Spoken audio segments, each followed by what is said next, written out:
என் இனிய அன்புள்ளங்களே, இதோ நாம் 28/5/24 இருக்கிறோம். அன்னை மரியாயின் மாதத்தில் நாம் சொல்ல வேண்டியது, எங்களை அன்பு செய்யும் இறைவனின் தாயே, எங்களை என் நிலையிலும் கைவிடாது காத்தருளும். நாம் செய்ய வேண்டியது, தேவ அன்னையிடம் பெற்றுக்கொண்ட நன்மைகளுக்காக நன்றியாக ஒரு ஜெபமாலை ஜெபிப்போம். அன்னை மரியா நமக்காக பரிந்து பேசி கொண்டிருக்கிறார். தூய ஆவியானவர் நம்மை செயல்படுத்துகிறார். நாம் தொடரும் சங்கீத தொடர்ச்சி 22, 23, 24. உமது பெயரை எம் சகோதரருக்கு அறிவிப்பேன், சபை நடுவே உம்மை புகழ்ந்து பாடுவேன். எளியோரின் சிறுமையை அவர் அற்பமாக எண்ணமில்லை, அதை கவனியாமல் இருந்துவிடவில்லை. தமது முகத்தை அவர்களுக்கு மறைக்கவும் இல்லை. தம்மை நோக்கி அவர்கள் மன்றாடுகையில் அவர்களுக்கு செவிசாய்த்தார். நீதிமொழிகள் 11, 13, 14, 15. வம்பளப்போர் மறைச்செய்திகளை வெளிப்படுத்தி விடுவர், நம்பிக்கைக்குரியோரோ அவற்றை மறைவாக வைத்திருப்பர். இன்னல் வராது.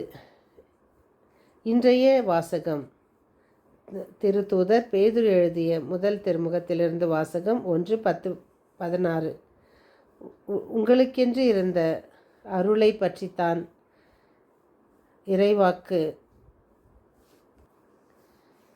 இறைவாக்கினர் இறைவாக்குரைத்தனர். மார்க் எழுதிய தூய நற்செய்தியிலிருந்து வாசகம். இம்மையில் சொத்தை 100 மடங்கும் மறுமையில் நிலை வாழ்வை பெறாமல் போகார்.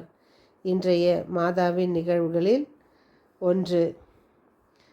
நாம் வாசித்தது இந்த சங்கீதத்தில் 24 பாருங்கள். எளியோர் மேல் ஆண்டவரை அக்கறை கொள்கிறார்.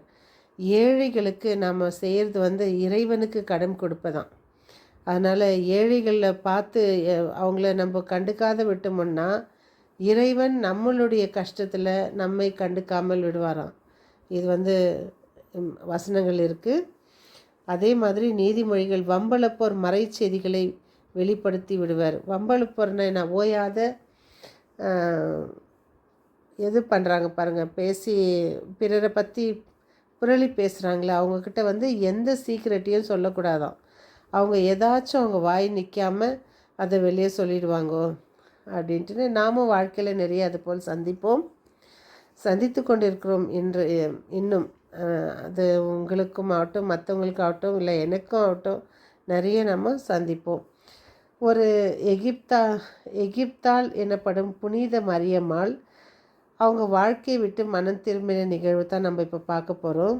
எகிப்தாளுக்கு 12 வயசு இருக்கும்போது பெற்றோரை விட்டு அலெக்சாண்ட்ரியா நகருக்கு சென்று அங்கு 17 ஆண்டு காலம் தன் மனம் போன போக்கின்படி அசுத்தமான வாழ்க்கை வாழ்ந்து வந்தாங்களாம்.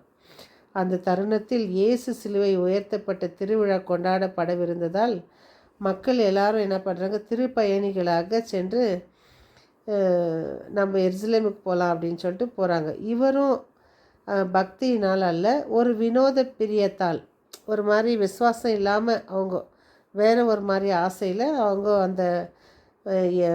அதை நினச்சி எருசலேமுக்கு பார்க்கணும் அப்படின்ற மாதிரி போகிறாங்க. எருசலேமே நானும் பார்க்கணும் அப்படின்னு நினச்சி கப்பல் ஏறுறாங்க. அந்த பயணத்தின் போது அந்த பெண்மணியின் பாவ வாழ்க்கை விடவில்லை. அந்த பாவ வாழ்க்கையிலே இருக்கிறாங்க. சொல்வதற்கே நம் கூசுமா அந்த மாதிரி கொடுத்துருக்கு இந்த புக்கில். கேவலமான பாவங்களை செய்தார்னு.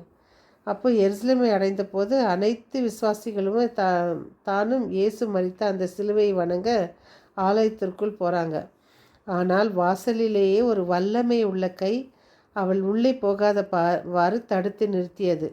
இந்த மாதிரி 3-4 முறை அவங்க வாழ்க்கையில் ஏற்பட்டிருக்கு. இதனால் அவங்களுக்கு ரொம்ப கனமான பாவங்கள் தான் இதுக்கு காரணம், ஆலயத்தில் நுழைய விடாமல் பண்ணியிருக்குன்றதை உணர்ந்து மனம் உருகி கண் கசிந்து அழுது கண்ணீரோடு மார்பில் அடித்து கொண்டு அழுகுறாங்க.